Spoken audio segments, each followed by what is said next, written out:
అందరికీ నమస్కారం అండి. నేను మీ మాధురి. ఒక న్యూస్ చూశాను. Duvvada Srinivas Madhuri pre wedding shooting Tirumala మాడవీధి. ఏంటి ఆ న్యూస్లో రాసే ముందు వెనక ఆలోచించుకొని రాయరా? నిజాలు రాయండి.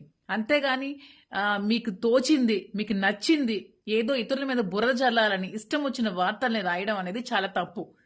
న్యూస్ ఛానల్స్ అనేవి నిజాల్ని జనాలకు చూపించే విధంగా ఉండాలి కానీ ఇలాంటి చెత్త పనికిమాలిన న్యూస్లు రాయడానికి కాదు న్యూస్ ఛానల్స్ ఉన్నవి.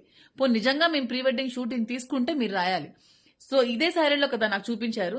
శ్రీనివాస్ గారు బ్లూ కలర్ షర్ట్ లో ఉన్నారు కదా. శ్రీనివాస్ గారు నేను కలిపి ఈ డ్రెస్ తో నేను శ్రీనివాస్ గారితో కలిపి తీసుకున్న ఒక్క ఫోటో అయినా పోస్ట్ చేయండి. పోస్ట్ చేసి అప్పుడు రాయండి ప్రీ వెడ్డింగ్ షూట్ తీసుకున్నామని. ఇష్టం వచ్చినట్టు ఎలా అండి అలా వార్తలు రాసేస్తారు? మీకేది తోచితే ఏది నచ్చితే ఆ వార్త అది పెట్టేయడమేనా? అది యువతల మనసుల్ని ఎంత బాధ పెడుతుందో ఆలోచించినా.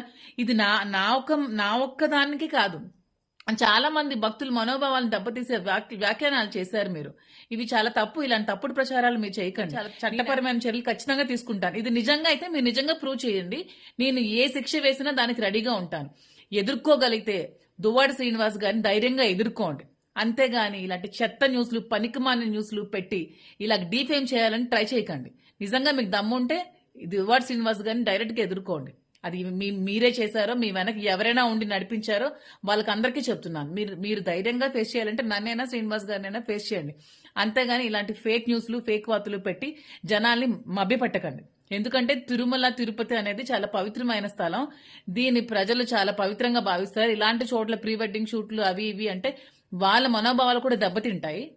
నేను నమ్ముకున్న దైవం, నా ఇష్ట ఆరాధ్య దైవం తిరుమల తిరుపతి వెంకటేశ్వర స్వామి నాకు చాలా ఇష్టమైన దైవం. నేను ఇప్పుడే కాదు బ్రహ్మోత్సవాలకి చాలా ఇయర్స్ నుంచి నేను ఈ బ్రహ్మోత్సవాల్లో పార్టిసిపేట్ చేస్తున్నాను. చాలా ప్రోగ్రామ్స్ ఇవ్వడం జరిగింది. ఇలాంటి తప్పుడు ప్రచారాలు చేయడం అనేది చాలా తప్పు. ఇవి మీరు ఖచ్చితంగా బ్యాక్ తీసుకోవాలి.